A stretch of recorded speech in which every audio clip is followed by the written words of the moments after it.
Hi, my name is Kaylin Vasquez, and this is my name mnemonic assignment for Psychology 107, Section 513, and that's the picture I'll be using.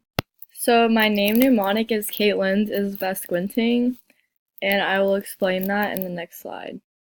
Okay, so how you can identify me is I squint a lot, whether it's sunny or not sunny, and I always wear like reading glasses or sunglasses a lot.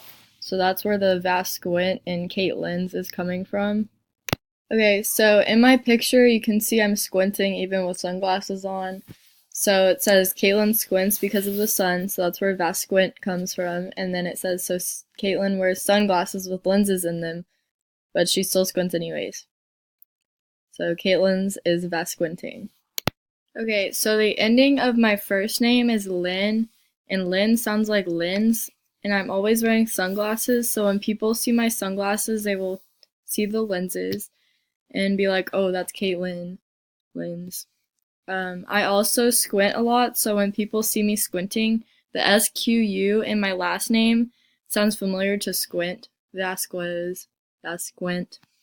So people remember my last name. Okay, so a little bit about me. I'm from Sugar Land, Texas, and that's our little city center area. I plan on pursuing a career in forensic pathology. I played 4 sports in high school. I played tennis for 2, soccer for 10, basketball for 1, and then I pole vaulted in track and field for 6 years. My favorite foods include chicken dinosaurs, sushi, chicken pot pie, and tater tots. What I like to do in my free time is go wakeboarding or hang with friends or travel. And last but not least, my favorite animal is a panda because they're fuzzy and cute. That's all. Thank you for watching.